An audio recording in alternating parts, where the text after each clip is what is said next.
మరో breaking news చూస్తున్నాం. గుంటూరు జిల్లా పత్తిపాడు నియోజకవర్గ వైసీపీలో వివాదం ముదురుతోంది.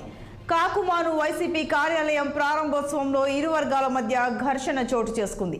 మాజీ హోంమంత్రి సుచరిత తాడికొండకి మారగానే నేతల మధ్య చిచ్చు రాజుకుంది. అనుకూల అసంతృప్తి వర్గాల మధ్య గత కొంతకాలంగా ఆధిపత్య పోరు కొనసాగుతోంది.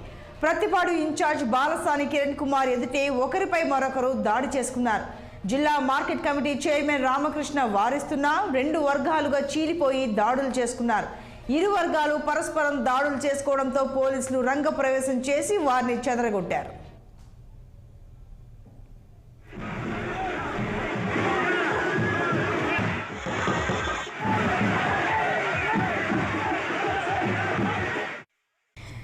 ఇక ఈ ఘటనకు సంబంధించి మరింత సమాచారం మా గుంటూరు ప్రతినిధి పవన్ ఫోన్ లైన్లో అందిస్తారు. పవన్, చెప్పండి. వైసీపీలో ఈ వివాదం గత కొన్ని రోజులుగా ముదురుతూ వస్తుందని చెప్తున్నారు. మరి ఇప్పుడు కూడా ఇరు వర్గాలుగా చీలిపోయి మరి ఘర్షణ పడడం చోటు చేసుకుంది. పూర్తి వివరాలు ఏంటి? ఇప్పుడు పరిస్థితి ఏంటి? ఆ ఇరు వర్గాలు ఏంటి? శాంతించాయా? అసలు ఏం జరిగింది?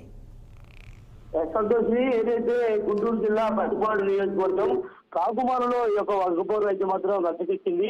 మండల కేంద్రమైనటువంటి కాకుమానులో గత రాత్రి వైఎస్ఆర్ కాంగ్రెస్ పార్టీ కార్యాలయ ప్రారంభోత్సవానికి ప్రస్తుతం అసెంబ్లీ నియోజకవర్గ ఇన్ఛార్జ్ గా నియమించినటువంటి బాలసాని కిరణ్ కుమార్ వచ్చినటువంటి నేపథ్యంలో కూడా ఈ యొక్క వర్గ పొరుగు సంబంధించినటువంటి అంశం కూడా చిలికి గాలి వల్ల పరస్పరం దాడులు చేసే విధంగా కూడా దారికి తీసింది.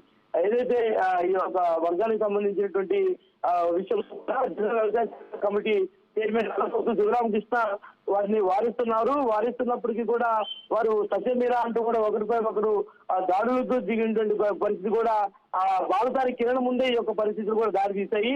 ఏదైతే కాకుమాను గ్రామంలో ఉన్నటువంటి రెండు వర్గాలు, ఏదైతే నల్లబోతు శివరామకృష్ణ చెందినటువంటి ఒక వర్గం, మరొక వర్గం మాజీ ఎమ్మెల్యేగా కొనసాగుతున్న మాజీ హోమ్ మినిస్టర్ సుచరిత వర్గం. ఈ రెండు వర్గాలకు సంబంధించినటువంటి విషయంపై కూడా గత కొన్ని రోజులుగా కొంత చిచ్చురేగుతా ఉంది. చిచ్చురేగుతున్నటువంటి నేపథ్యమే కాకుండా ఈ విషయంపై పలుమార్లు కూడా లోకల్ గా ఏ కార్యక్రమం జరిగినా కూడా ఈ ఇద్దరి మధ్య కొంత అసంతృప్తి రాగం కూడా కనిపించిన నేపథ్యంలో ఈ విషయంపై మార్కెట్ యార్డ్ చైర్మన్ శివరామకృష్ణ అయితే కూర్చొని వీరిద్దరి గురించి మాట్లాడినటువంటి నేపథ్యంలో కూడా వీరి ఇద్దరు రెండు వర్గాలుగా చీలిపోవడమే ప్రధాన కారణంగా కూడా గత 2 రోజుల క్రితం ఒక వర్గం ప్రస్తుతం నియమించినటువంటి ఇన్ఛార్జి బాలసాని కిరణ్ ని తమ పార్టీ కార్యాలయానికి ప్రారంభోత్సవానికి రావాలని కోరినటువంటి నేపథ్యంలో బాలసాని కిరణ్ కుమార్ ఆ కార్యక్రమానికి వెళ్లకుండా ఉన్నటువంటి నేపథ్యంలో కూడా తాజాగా మరొక వర్గం నిన్న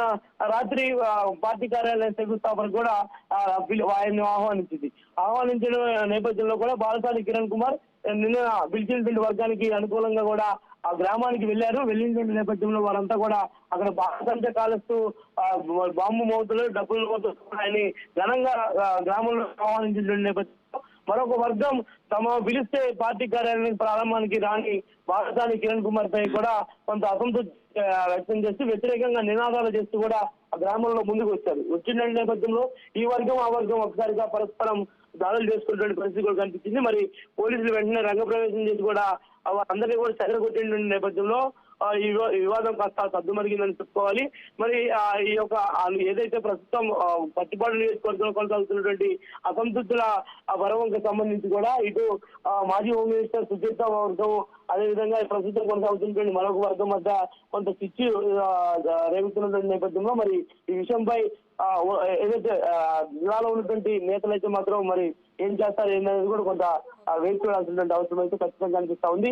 ఇప్పటికే ఈ ఏదైతే పార్టీలోని ముఖ్య నేతల వద్ద కూడా ఈ విషయాన్ని అక్కడ ఉన్నటువంటి కాకుమాను గ్రామ ప్రజలైతే మాత్రం తెలియజేశారు. మరి ఈ విషయంపై కూడా ఉన్నతంగా ఏదైతే ప్రస్తుతం ఉన్నటువంటి పై స్థాయి నాయకులైతే మాత్రం కూర్చొని మాట్లాడాలని కోరుతున్నట్టుగా కూడా తెలుస్తా ఉంది. సంతోషం. Pavan, thank you.